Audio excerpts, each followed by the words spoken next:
નમસ્કાર મિત્રો, આજે આપણે વાત કરીશું કે રેશન કાર્ડ ધારકોને નવેમ્બર મહિનામાં ગ્રાહકને મળવાપાત્ર અનાજ. રેશન કાર્ડ ધારકોને આ 6 વસ્તુ મફત મળશે તે આ વિડીયોમાં જાણીશું કે 6 વસ્તુ કઈ મફત મળશે, જે અનાજ છે કયું અનાજ મફત મળશે તે આ વિડીયોમાં આપણે માહિતી લેશું. અને જો તમે અમારી ચેનલમાં નવા હોય તો ચેનલને લાઇક કરી દેજો, ચેનલને સબસ્ક્રાઈબ કરી દેજો અને બેલ નોટિફિકેશન ઓન કરી દેજો, જેથી અમારો વિડીયો સૌપ્રથમ તમને પહેલાં પહોંચી જાય. અને તમે કયા જિલ્લામાંથી વિડીયો જોઈ રહ્યા છો તે વિડીયોમાં કમેન્ટમાં લખી દેજો. તો વિડીયો ચાલુ કરીએ.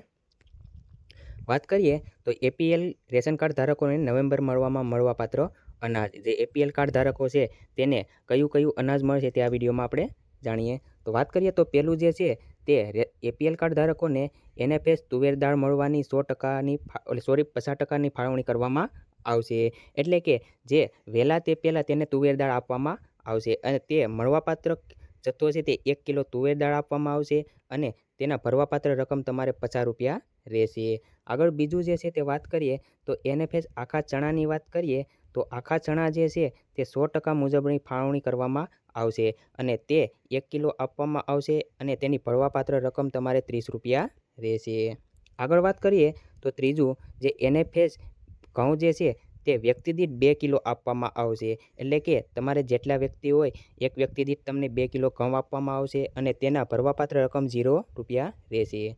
આગળ વાત કરીએ ચોથું તો એનએફએસ ફર્ટિફાઈડ જે ચોખા છે તે ચોખા જે છે વ્યક્તિ દીઠ 2 કિલો આપવામાં આવશે અને તેની ભરવાપાત્ર રૂપિયા રકમ 0 રહેશે.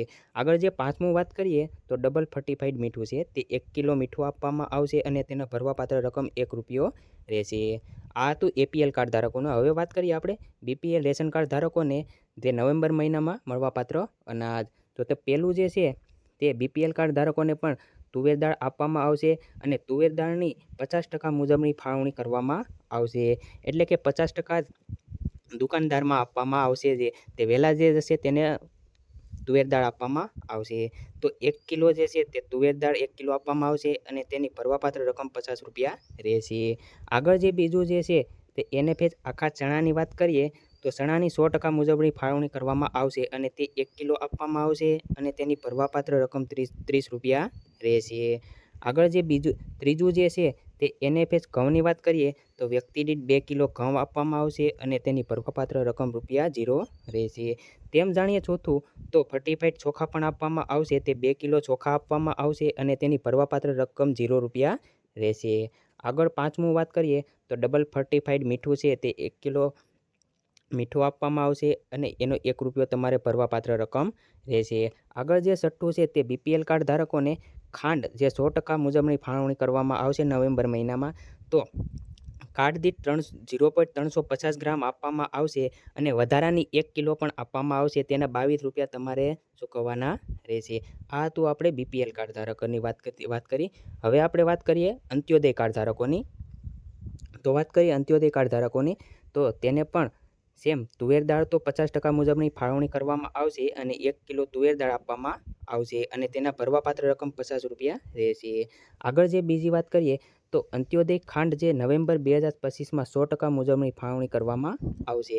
1 કિલો ખાંડ આપવામાં આવશે. તે અંત્યોદય કાર્ડ ધારકોને ફિક્સ હોય તે એને 1 કિલો ખાંડ આપવામાં આવશે અને તેના 15 રૂપિયા તેને ચૂકવવાના રહેશે.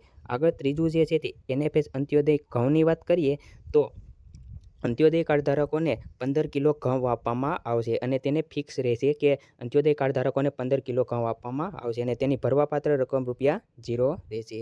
આગળ ચોથું વાત કરીએ તો ફર્ટિફાઈડ ચોખા પણ તેને 15 કિલો આપવામાં આવશે અને તેની ભરવાપાત્ર રકમ 0 રહેશે. આગળ પાંચમું વાત કરીએ તો 100% મુજબની ફાળવણી કરવામાં આવશે. આખા ચણા આપવામાં આવશે અને તે 1 કિલો આપવામાં આવશે અને તેના 30 રૂપિયા ચૂકવવાના રહેશે. આગળ છઠ્ઠું વાત કરીએ તો ડબલ ફર્ટિફાઈડ મીઠું 100% મુજબની ફાળવણી કરવામાં આવશે અને 1 કિલો મીઠું આપવામાં આવશે અને 1 રૂપિયો તેને ભરવાપાત્ર રકમ રહેશે. તો મિત્રો તમને વિડીયો પસંદ આવ્યો હોય તો ચેનલને સબસ્ક્રાઈબ કરી દેજો. જય હિન્દ, જય ભારત.